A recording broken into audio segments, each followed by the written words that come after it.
is ever intended to hurt my family, but it does give a full picture of the situation as we were growing up, and also squashes this idea that somehow my wife was the one. A secret DNA test from 1987 just destroyed everything. Prince William collapses in his study.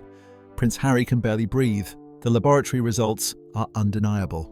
Diana had been hiding something massive, something that changes the royal bloodline forever. Palace insiders are in complete panic mode. Senior advisors are scrambling. The monarchy itself hangs by a thread. What did Diana take to her grave? And why are both princes now facing an impossible choice that could bring down the crown? Changes. The inventors, the makers, the creatives, the leaders. To help them build upon the amazing things they've already achieved. To speed their innovations to scale. And to inspire the next generation to create the future we all need. The 20th anniversary of Princess Diana's death seemed like a moment for reflection, a time to remember the beloved Princess of Wales for all the good she brought into the world. Her sons, Prince William and Prince Harry, had always shared a deep bond, despite the inevitable pressures that came with their unique positions in the royal family. However, the past 6 years had tested that relationship in ways neither could have anticipated. The pain between them had grown, fueled by different perspectives on duty, family, and the legacy of their mother. Yet through it all, both brothers maintained that nothing they said or wrote was ever meant to cause harm to their family. They simply wanted the truth. What began as whispers in tabloids suddenly erupted into something far more serious. A DNA test, one that had been buried for years beneath layers of speculation and official silence, resurfaced with claims that shook both princes to their core. The test was tied to what some insiders described as Diana's final unspoken secret, something she had carried with her to the grave. Sources close to the royal family reported that both William and Harry were left emotionally devastated by what they discovered. The revelation didn't just open old wounds, it created entirely new ones. It forced both men to question things they had always taken for granted about their mother, their family, and their own identities. The question on everyone's mind became simple, yet profound. What exactly did this controversial test suggest? And more importantly, why did it affect the two princes so deeply that it threatened to fracture their already strained relationship even further? The truth arrived without warning or ceremony. There were no advance notifications, no carefully prepared briefings, just 2 unmarked envelopes delivered simultaneously to 2 very different locations. In London, Prince William sat in a quiet, private study at Kensington Palace. The room was familiar, comforting even, with its polished oak shelves and the gentle ticking of an old wall clock. It was a space where he often retreated to think, to plan, to carry the weight of his future responsibilities in solitude. Meanwhile, thousands of miles away, Prince Harry found himself in a dimly lit hotel room. He was traveling abroad at the time, and the room had that temporary, impersonal quality that all hotel rooms share. His phone lay face down on the cluttered desk. His mind was elsewhere, probably on the work that had brought him to this unfamiliar place. Neither brother had any idea that their worlds were about to shift in exactly the same moment. Inside each envelope was a single sheet of paper. It was a scanned laboratory document bearing the official header of a medical facility from the late 1980s. The facility was one that had been referenced multiple times in records connected to Diana's private medical trips during that specific period. The language on the page was cold and clinical, the kind of detached medical terminology that strips away all emotion and presents only facts. But these facts were impossible to soften or reinterpret. The probability figures were clear. The DNA match was definitive. The document connected their mother, Diana, Princess of Wales, to another person. This was someone who had been erased from official files, a life that had been carefully tucked away during the heavily shielded years of 1987 and 1988. Those were years when Diana's every move was watched, documented, and controlled. Yet somehow, during that time, something significant had been hidden from public view. For a long moment, William didn't breathe. The words on the page didn't shout at him. They simply sat there, quiet and undeniable. But each one landed with the weight of a stone. His composure, something he had spent his entire life perfecting, began to waver. At first, the only outward sign was a faint tightening around his jaw. His hand trembled slightly as he pressed the edges of the paper flat against the desk, as if physically forcing the document to make sense, to become clearer, to somehow reveal that there had been a terrible mistake. Harry's reaction was different. The shadows in his hotel room seemed to close in around him the moment his eyes locked onto the conclusion at the bottom of the page. He stepped backward instinctively, as if the paper itself had physically struck him. A sharp, broken sound escaped his throat, something between a gasp and a cry that he hadn't intended to make. He pressed his palm against his forehead and began to pace. Once, then twice, shaking his head repeatedly as though the physical movement might somehow undo what he had just read. Harry had spent years coming to terms with the loss of his mother. He thought he had processed that grief, learned to live with it, but this felt completely different. This felt like losing her all over again. Both brothers collapsed under the weight of the revelation, though in very different ways. William folded into himself quietly. He sat down slowly, feeling the weight of duty and history settling onto his shoulders in a way that was almost physical. He was the future king. Every decision he made, every reaction he had, carried implications far beyond his personal feelings. Harry sank into the nearest chair, his chest tight, his breath uneven. He was overwhelmed by a mixture of grief, confusion, and a pulse of anger that he couldn't quite name yet. The anger wasn't directed at anyone specific. It was a raw, formless rage at the situation itself, at the secrets, at the years of not knowing. 2 different rooms, 2 different countries, 2 different reactions.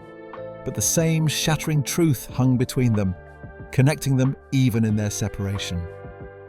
Then came what felt like a final, devastating blow. Beneath the laboratory report, tucked carefully as though someone had placed it there deliberately, was a single photograph. It showed a small child, roughly the age someone would have been during those silent years of Diana's life. The edges of the picture were worn and softened as though it had been held many times by someone who kept it close, who looked at it often, who cherished it. In both rooms, separated by continents, the brothers stared at the photograph. They were stunned into complete stillness. The report had already broken something open inside each of them, but the photograph pressed that wound even deeper. The paper rustled softly between their fingers, the only sound in the heavy quiet that surrounded them. Questions neither of them had ever thought to ask suddenly began pushing to the surface of their consciousness. The moment held there, suspended, unfinished, unresolved. Both princes stood at the edge of a truth that had only just begun to reveal itself, with no clear path forward and no way to unsee what they had just learned. The shock that struck William and Harry in their separate rooms quickly spread beyond their private grief. Before either brother had fully caught his breath or processed what he had just learned, the palace machinery began to move. This was how the institution worked. Crisis response was built into its very foundation, refined over centuries of managing scandals, protecting reputations, and maintaining the carefully constructed image of the monarchy. Within hours, a tight circle of senior advisors and legal specialists was summoned behind closed doors. Their expressions were stiff, their voices lowered to barely more than a whisper. The sensitivity of the situation was understood by everyone present. The document that had arrived anonymously, with its cold laboratory header from the late 1980s and its unmistakable DNA conclusion, now sat at the center of a polished mahogany table. A harsh white light from an overhead lamp illuminated it starkly. For several seconds, no one touched it. Even these experienced advisors, people who had handled countless delicate situations over their careers, seemed afraid of what the paper represented.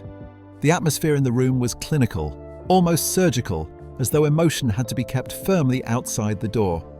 Yet emotion was exactly what filled the space when William and Harry entered separately. The gravity of the moment pressed down on everyone like a physical weight. The advisors began their review methodically, walking through the timeline with careful precision. They discussed Diana's discreet medical trips to a Swiss clinic between late 1987 and early 1988. These trips had been documented at the time but never fully explained to the public.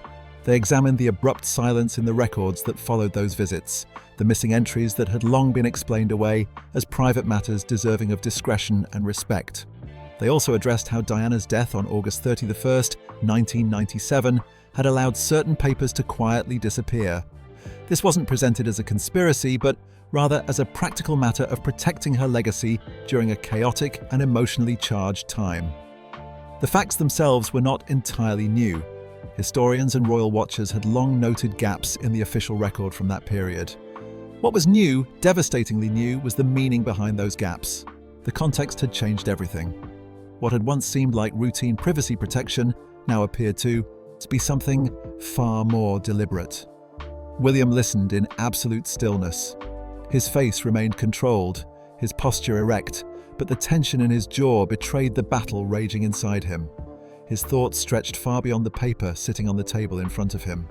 He could see the ripple effects with painful clarity. The monarchy's public trust was already fragile, strained by decades of scandal and shifting public opinion. The delicate narratives of succession, the carefully maintained story of an unbroken line stretching back centuries, suddenly felt vulnerable. There was a centuries-old expectation that the royal line must be beyond question, beyond doubt. Every detail in this test threatened that stability. William felt the full weight of responsibility pressing down on him. The burden of the crown, which he had been trained to carry since childhood, now rested on his shoulders more heavily than ever before. His instinct was to protect the institution that had shaped him. Protect his family from further pain. Protect the future he had been meticulously prepared for his entire life. Harry, sitting several chairs away from his brother, could not contain his reactions as easily. His anger was neither loud nor reckless. It wasn't the explosive rage of someone losing control. Instead, it burned in a quiet, sharp way that somehow filled the entire space around him. The advisor's clinical phrases wounded him deeply. They spoke of record omissions, administrative gaps, and post-1997 restructuring. To Harry, these were not merely bureaucratic phrases. They were signs of deliberate choices. Choices that had kept him and his brother away from the truth about their mother's life. Choices made by people who prioritized the institution over the human beings within it. He heard layers of betrayal in every careful explanation the advisors offered. This wasn't about the monarchy to him. This was about Diana. About a woman who had been loved by millions, watched constantly by the press, judged harshly by the public and the palace alike, and controlled at every turn. And now, even in death, she was still being shielded by secrets that he and William had never consented to. Secrets that affected them directly, intimately, but from which they had been excluded. As the briefing continued, the brothers drifted deeper into their own thoughts. The advisors kept talking, laying out options and implications, but William and Harry were barely listening anymore. They were processed on entirely different levels, and yet, despite their different reactions, they remained connected by the same fundamental shock. Both felt as though they were standing at the edge of a long, dark corridor filled with shadows from the past. The question now facing them was both simple and terrifying. What should they do next? The advisors outlined two possible paths forward. The first was quiet containment. This would involve verifying the basic facts, privately, then sealing the information away permanently. It would protect the monarchy from upheaval, prevent a media circus, and allow the brothers to process the truth in private. The second option was full verification, which meant conducting independent tests, gathering all available documentation, and potentially preparing for the information to become public. Both options carried enormous risks. Containment would protect the institution, but it would bury a truth tied directly to their mother. It would mean living with the knowledge, but never acknowledging it, never allowing it to reshape their understanding of their family. Verification, on the other hand, risked everything. Public trust could be shattered. Historical records would need to be revised. The stability of an institution that had survived for over 1,000 years could be genuinely threatened. William stared down at the paper on the table, his mind working through impossible calculations. He was weighing duty against the deep ache in his chest.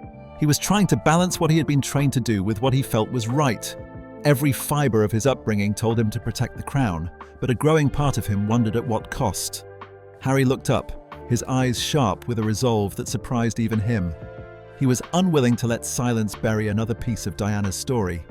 He had spent years watching his mother's true self be obscured by official narratives and palace-approved versions of events.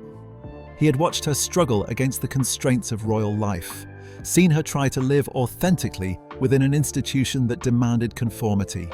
He would not allow her memory to be managed and controlled in death the way her life had been controlled while she lived. In that quiet, heavy moment, with advisors watching and waiting for direction, the brothers made separate choices. The choices were rooted in the same pain, the same love for their mother, but they were pulled by fundamentally different forces. William felt the pull of duty, of responsibility to something larger than himself. Harry felt the pull of truth, of justice for the woman who had given them life and love. Neither brother knew where his chosen path would lead. They only knew that something had fundamentally shifted between them, and that the journey ahead would test not just their relationship, but their very understanding of family, duty, and loyalty. The room fell silent after the advisors finished their briefing, but the silence did not bring peace or resolution. Instead, it moved through the space like something alive, pressing against William's chest, tightening around Harry's throat, lingering in the corridors of Kensington Palace like a shadow that had been waiting for years to emerge. The truth they now faced did not begin with the documents delivered to them that morning. Its roots stretched back further to a moment that Princess Anne had kept locked away in her own conscience, unsure whether exposing it would heal wounds or destroy whatever fragile stability remained. As the weight of the DNA report continued to hang in the air, the story quietly shifted backward in time, returning to the day when the trail first began to surface. It was a late afternoon at Kensington Palace when Anne received an envelope that immediately felt out of place. There was no return address, no instructions, just a stark cream-coloured envelope sealed with deep red wax. The seal was not the standard royal insignia that marked official correspondence. Instead, it bore a plain design that suggested intentional anonymity. Anne had been walking through one of the narrow back corridors, the kind that staff used to avoid the formal wings where visitors might be present, when a footman approached hesitantly and explained that the envelope had been left at the service entrance. Anne, who was cautious by nature and by years of experience navigating the complexities of royal life, paused before breaking the seal. Something about it felt significant, perhaps even dangerous. Inside lay a single document, a scanned laboratory report bearing a medical header she recognized from Diana's discreet health records in the late 1980s. The date range matched precisely the period the palace had long treated as a private matter, requiring no further explanation. The time frame of late 1987 into early 1988 was one that had always been handled delicately. The phrasing of the document was clinical, the tone cold and impersonal, the purpose unmistakable even without reading the final line. It contained the same DNA conclusion that William and Harry would one day be forced to confront. Alongside the report was a small photograph of a young child. The edges were worn soft, as though someone had handled it often over many years, keeping it close, looking at it regularly. Anne felt the air shift around her as she studied the contents. For decades, she had suspected that Diana carried quiet burdens that no one fully understood. There had been hints, moments of sadness in Diana's eyes that seemed to come from somewhere deeper than her troubled marriage or her conflicts with the palace. But Anne had said nothing about her suspicions, not because she wished to hide the truth from her nephews, but because the monarchy had been in constant crisis throughout the 1990s and beyond. She feared that adding another breaking point might collapse the entire structure. So she made a choice. She locked the envelope away in a narrow drawer inside her private writing desk, a drawer to which only she had the key.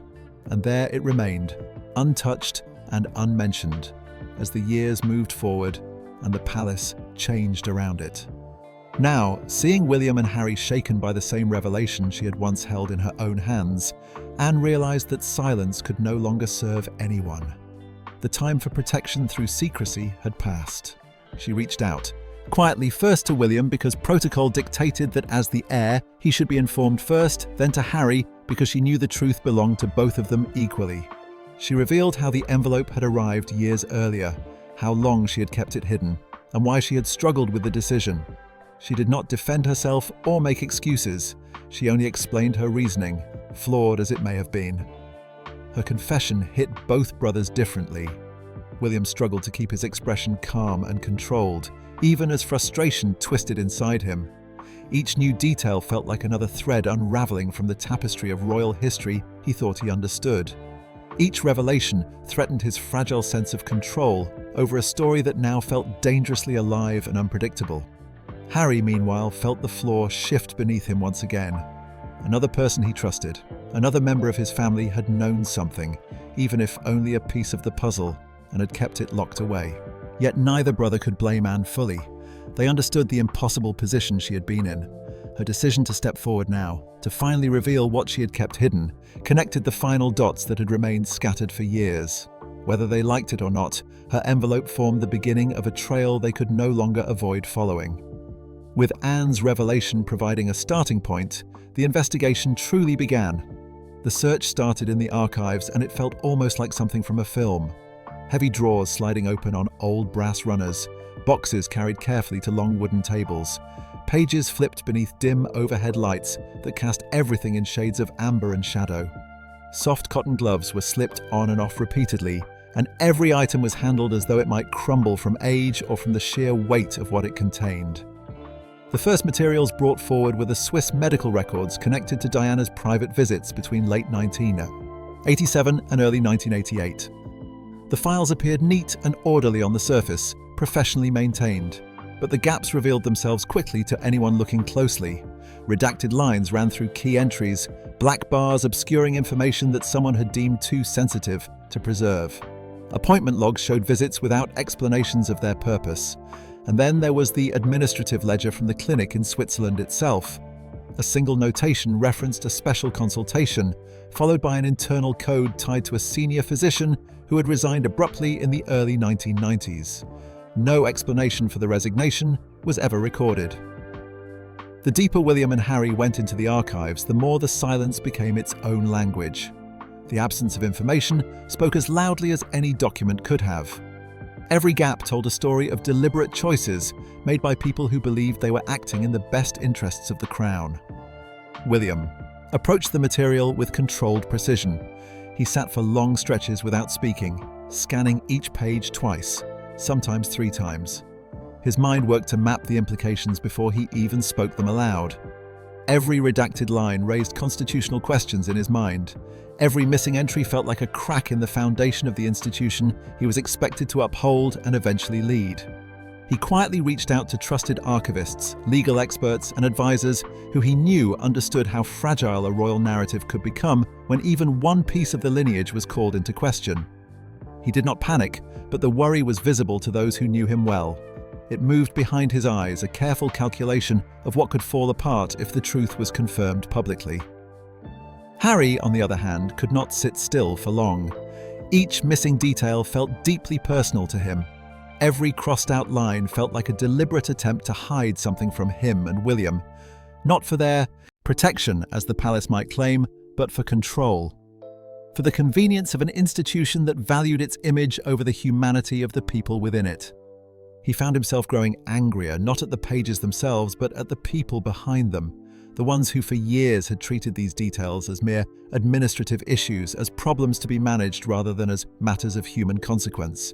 People who had acted as if a human life, a life connected to their mother, could be reduced to an inconvenience, a file to be handled and then forgotten. He wanted answers from real people, not from ink on fading paper. He wanted to confront those who had made decisions without any apparent thought for the emotional fallout that now threatened to suffocate him and his brother. The tension between William and Harry grew during this phase, not because they stood on opposite sides of a clear divide, but because their instincts kept colliding. William wanted order, process, careful consideration of every consequence. Harry wanted truth at any cost, immediate and unflinching.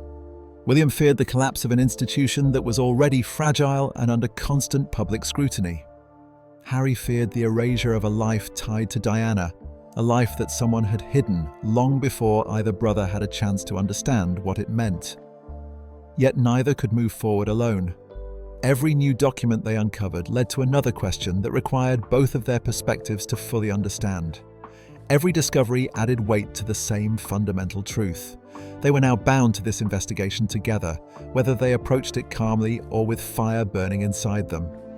As the records continued to whisper their incomplete story, the brothers realized that the trail was no longer just paperwork and old files. It was leading them toward living people, toward those who had once stood closest to Diana, the ones who had known more than they ever admitted, and who now would have to be faced directly. As the last page of the Swiss ledger settled onto the table, the investigation reached a point where documents could no longer speak loudly enough. The truth now resided with the people who had lived closest to those critical decisions, people who had understood what Diana endured, who had occupied the rooms where silence was carefully crafted, and who had believed at the time that they were acting in the best interest of the crown. William and Harry both knew that the time for searching through dusty boxes and faded papers was over. The next steps would demand face-to-face answers, and neither brother was entirely prepared for what those conversations might reveal. The first meeting took place in a discreet room inside one of the older palace wings, far from the press corridors and public areas where tourists and photographers gathered. The walls here carried echoes of earlier decades. The air was heavy with the scent of old carpeting and polished wood, the kind of "smell that's that" spoke of tradition and carefully maintained history. Waiting for them was a former senior palace figure, someone who had once held enormous influence during the late 1980s and throughout the turbulent years leading to Diana's death in 1997. Age had softened his features somewhat, but not the sharpness in his eyes. He sat with his hands clasped carefully in front of him, as though preparing for a cross-examination he had long feared might one day come. He began with a sigh that sounded almost rehearsed, as if he had practiced this moment in his mind many times over the years. He spoke about decisions made during the final years of Diana's marriage to Prince Charles. He explained the enormous pressure that existed at the time to minimize scandal, to protect the monarchy from further damage during a period when its very relevance was being questioned by the British public. There was an insistence, he said, that anything outside the official narrative be treated as a potential threat to the stability of the entire institution. When he used the phrase "greater good," William visibly flinched. The words felt cold and clinical, far too similar to the redacted lines they had discovered in the archives. This was the first time William was hearing directly how discussions about the monarchy's public image had completely overshadowed the emotional reality of his mother's life. He asked quiet, pointed questions, each one carefully shaped by his sense of duty, but pushed forward by a growing resentment he could no longer fully suppress. The man answered with a strange mixture of regret and justification, insisting that every choice had been made to protect the institution that William now stood at the edge of inheriting. But William could no longer ignore the human cost. Yes, the institution had been protected, but at the price of a hidden life and a truth that now threatened to undermine everything that protection was meant to preserve. Harry's reaction was sharper and almost impossible to contain. To him, the explanation felt like nothing more than an excuse wrapped in formal language and bureaucratic reasoning. He challenged the man openly, his voice steady but filled with barely controlled anger.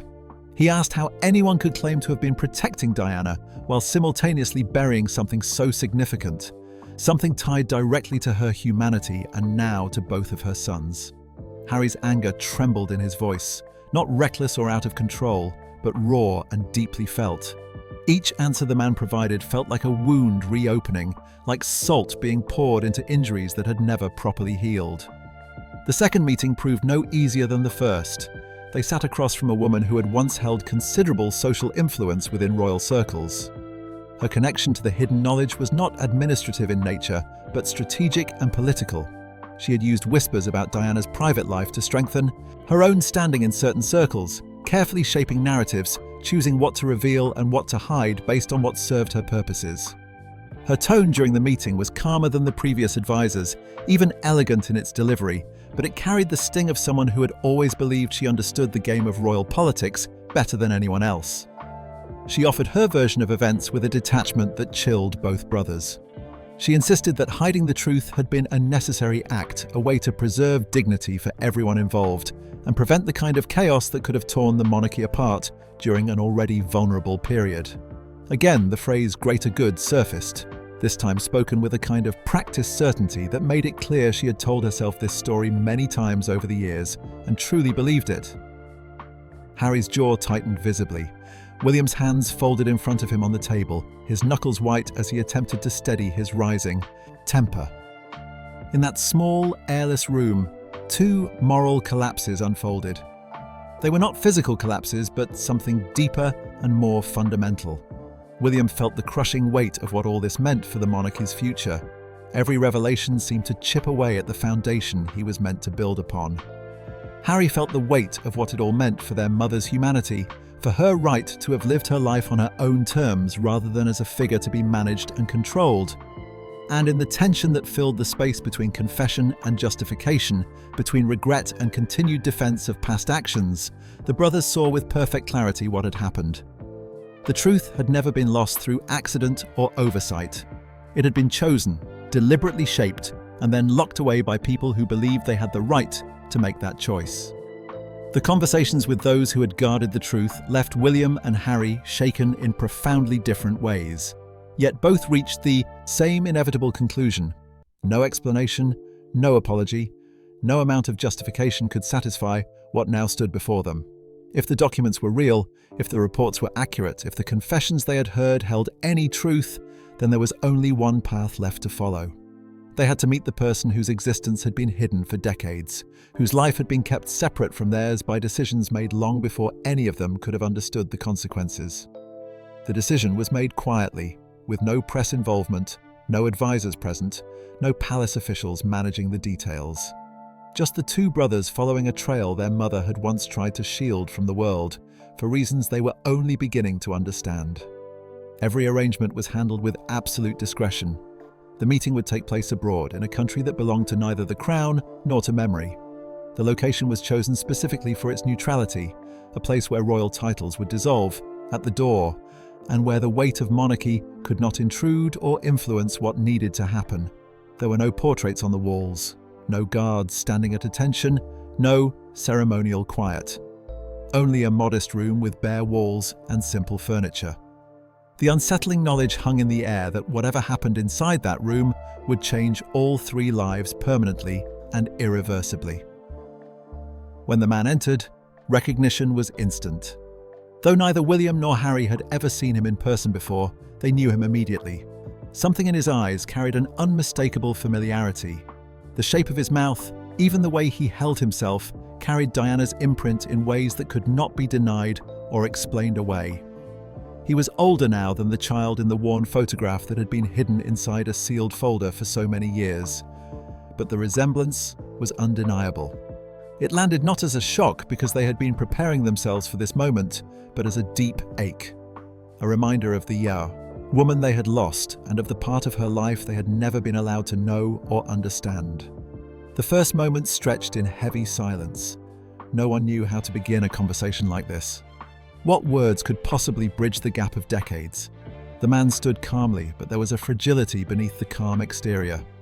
It was the quiet composure of someone who had lived with this truth for years, who had built a life around it, but who had never expected to see it confirmed in this way, face to face with the brothers who shared his blood. When he finally spoke, his voice was steady but soft. He explained that Diana had stayed in contact with him through intermediaries over the years. She had sent messages through trusted third parties, offered reassurance when she could, and watched his life unfold from a carefully maintained distance. She had wanted him protected from the gravity of royal life, free from the scrutiny that had consumed her own existence and made genuine privacy impossible. She had given him a choice, he said, not secrecy as punishment or shame, but privacy as a form of freedom. And he had accepted it, not because he felt rejected or unwanted, but because he recognized the gift she was offering. He had built a quiet life that belonged entirely to him, away from cameras and headlines and the suffocating expectations that came with royal connection. He had never intended to disrupt William and Harry's lives. He had never wanted to become a symbol, a threat to the monarchy, or a headline that would be dissected by millions. William listened with his chest tightening, unable to ignore the practical consequences that kept crashing through his mind like waves. What would this truth mean if it surfaced publicly? How would it reshape not just their family, but the entire institution he had been raised to protect and eventually lead? He found himself wondering whether acknowledgement of this man's existence would be an act of justice and healing, or whether it would be a destruction of the quiet, private life this man had fought so hard to maintain. The weight of that responsibility felt almost unbearable. Harry felt something entirely different coursing through him. He did not see a complication or a constitutional crisis sitting before him. He saw a brother, not a scandal waiting to explode, but a loss that had been inflicted on all of them by decisions made in rooms they had never entered. He saw a family member who had been erased by forces neither of them had controlled, removed from their lives before they even knew he existed. His reaction was instinctive and deeply emotional. It was a pull toward connection, toward what their mother had never been allowed to have, fully or openly. When they finally sat down together, the man admitted with quiet honesty that he did not know what should come next. He did not know if stepping forward into public view would honor Diana's memory or betray the gift of privacy she had worked so hard to give him. He feared becoming public property, being used by the media or by people with agendas, losing everything she had tried to preserve for him. His honesty cut deeply into both brothers. William felt a wave of guilt for representing an institution that had caused so much pain. Harry felt an overwhelming grief for the bond they had never been allowed to develop, for the years they had lost. In the silence that followed, all three men understood the same fundamental truth. Whatever came next would require more courage than any of them had imagined. The path forward was unclear, the risks were enormous, and the potential for further pain was very real. As they sat together in that neutral space, they were no longer prince and commoner, heir and hidden secret. They were simply three men connected by blood and by loss, trying to find a way forward through impossible choices.